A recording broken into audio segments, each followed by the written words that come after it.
কাঁচা আম দিয়ে আচার তো অনেক বানিয়ে খেয়েছেন, একবার এইভাবে কাঁচা আমের নাড়ু বানিয়ে দেখুন। বানানো যত না সহজ, খেতে তার থেকেও অনেক বেশি সুন্দর। কোনো রকম রোদে দেওয়ার ঝামেলা নেই, সারা বছর সংরক্ষণ করতে পারবে। তাহলে চলুন আজকে রেসিপিটা পুরোটা দেখার অনুরোধ রইল। এখানে দেখুন 1 কেজি মতো কাঁচা আম নিয়ে নিয়েছি, ধুয়ে পরিষ্কার করে নিয়েছি। এবার এগুলোকে ছাড়িয়ে নিচ্ছি। খুব ভালো করে আমগুলোকে খোসা ছাড়িয়ে নিয়েছি, আগে ধুয়ে নিয়েছিলাম, আর কিন্তু আমি ধোবো না।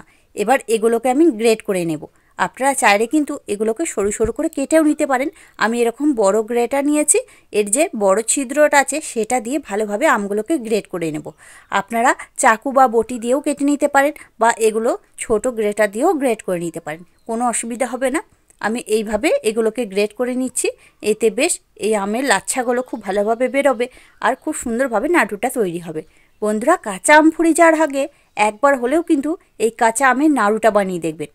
খেতে কিন্তু খুবই সুন্দর, সারা বছর সংরক্ষণ করতে পারবেন, কোনো রকম রোদে দেওয়ার ঝামেলা নেই। দেখুন এইভাবে ঠিক আমগুলোকে গ্রেট করে নিতে হবে। কত সুন্দরভাবে হয়ে গেছে দেখুন। এবার সব আমগুলোকে একইভাবে গ্রেট করে নিচ্ছি। সব আমগুলোকে দেখুন ভালোভাবে গ্রেট করে নিয়েছি। এবার এগুলোকে আমি একটা বাটির মধ্যে নিয়ে নেব। সব আমগুলোকে একটা বাটির মধ্যে নিয়ে নিয়েছি। এবার এর মধ্যে দিয়ে দেব 1 বাটি মতো চিনি, আর দেব 1/2 চামচ মতো লবণ, অল্প সামান্য একটু হলুদের গুঁড়ো। এবারে সব কিছুকে একসাথে একটু ভালোভাবে মাখিয়ে নেব। এতে কি হবে, আমগুলো বেশ খুব সুন্দরভাবে নরম হয়ে যাবে। আম থেকে যেটুকু জল বেরোনোর সেটাও কিন্তু বেরিয়ে যাবে, আর আমের লাচ্ছাগুলো খুব সহজেই কিন্তু নরম হয়ে আসবে। আপনারা চাইলে এর মধ্যে অল্প একটু লঙ্কা গুঁড়োও দিতে পারেন, আমি কিন্তু আর দেব না। খুব ভালোভাবে সব কিছু একসাথে মাখিয়ে নিয়েছি। এবার এটাকে চাপা দিয়ে প্রায় 5 থেকে 10 মিনিটের জন্য রেস্ট রেখে দেবো। ততক্ষণ আমি একটা ভাজা মশলা তৈরি করে নেব। তার জন্য গ্যাসের মধ্যে একটা ফ্রাই প্যান বসিয়ে দিয়েছি, দিয়ে দিচ্ছি একটা শুকনো লঙ্কা, দিচ্ছি অল্প একটু মৌরি, আর দিচ্ছি অল্প সামান্য একটু গোটা জিরে, আর অল্প একটু পাঁচফোড়ন। এই সবগুলোকে একসাথে একটু ভালোভাবে ভেজে নেব। কালার চেঞ্জ করব না, একদম হালকা করে ভেজে নেব। দেখুন এগুলো ভাজা হয়ে গেছে, নামিয়ে গুঁড়ো করে নেব। এদিকে আবারও ফ্রাই প্যানটা বসিয়ে দিয়েছি। এদিকে যে আমটাকে আমি রেস্টে রেখেছিলাম সেটা দেখুন, চিনিটা খুব ভালোভাবে গলে গেছে, আর অনেকটাই কিন্তু জল বেরিয়ে গেছে। এই সব কিছু একসাথে আমি কড়াইয়ের মধ্যে দিয়ে দিচ্ছি। এখন কিন্তু এর মধ্যে আর কিছুই দেওয়া যাবে না। গ্যাসের ফ্লেমটা একদম মিডিয়ামে রেখে এটাকে একটু নাড়াচাড়া করে নিতে হবে। এর মধ্যে কিন্তু এখন আর একটুও জল দেওয়া যাবে না, তখন আমের এই নাড়ুগুলো একদম ভালোভাবে তৈরি হবে না। এইভাবেই এটাকে চাপা দিয়ে প্রায় 5 মিনিটের জন্য মিডিয়াম ফ্লেমে ফুটিয়ে নিতে হবে। দেখুন প্রায় 5 মিনিটের মতো আমি এটাকে ফুটিয়ে নিয়েছি। কালারটা অনেকটাই চেঞ্জ হয়ে গেছে, আমগুলোও কিন্তু অনেকটা নরম হয়ে এসেছে। এবার এটাকে কিন্তু আর চাপা দেব না, অনবরত নাড়তে থাকবো। গ্যাসের ফ্লেমটা এই সময় একদম লো করে দেব, না হলে তলা থেকে ধরে যেতে পারে। যেহেতু চিনি দেওয়া আছে তাই এটা কিন্তু একটু শুকিয়ে আসবে, আর তলাটা ধরে যেতে পারে। তাই এটাকে অনবরত নেড়েচেড়ে নিতে হবে। বেশ খানিকক্ষণ নেড়েচেড়ে নিয়েছি। এবার দিচ্ছি অল্প সামান্য একটু কাশ্মীরি লঙ্কার গুঁড়ো। এটা দিলে বেশ কালারটা অনেকটা সুন্দর আসবে।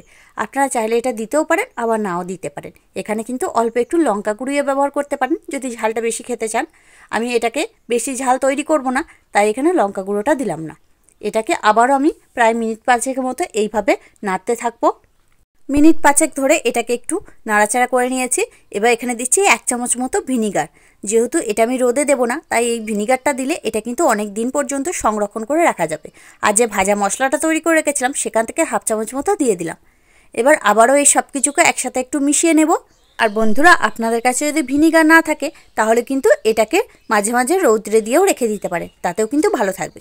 এটাকে এবার আরেকটু নাড়াচাড়া করে নেব, যতক্ষণ না পর্যন্ত আরেকটু শুকিয়ে আসছে ততক্ষণ এটাকে নাড়াচাড়া করে নিতে হবে।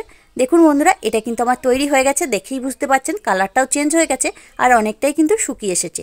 এর থেকে বেশি এটাকে জাল করা যাবে না। এটাকে নামিয়ে ঠান্ডা করে নিয়ে দেখাচ্ছি।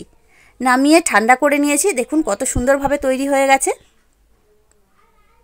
এবার এটা থেকে আমি নাড়ু তৈরি করে নেব। তার জন্য হাতের মধ্যে অল্প একটু সর্ষের তেল মাখিয়ে নিয়েছি। এখান থেকে অল্প অল্প করে নেব, আর ছোট ছোট নাড়ুর মতো তৈরি করে নেব। ঠিক যেভাবে নারকেল নাড়ু তৈরি করা হয় সেইভাবে এটাকে গোল করে নেব হাতের মধ্যে দিয়ে। দেখুন কত সুন্দরভাবে একটা তৈরি হয়ে গেল। আবারও একইভাবে তৈরি করে নেব, অল্প একটু নিয়ে হাতের মধ্যে দিয়ে গোল গোল করে তৈরি করে নেব।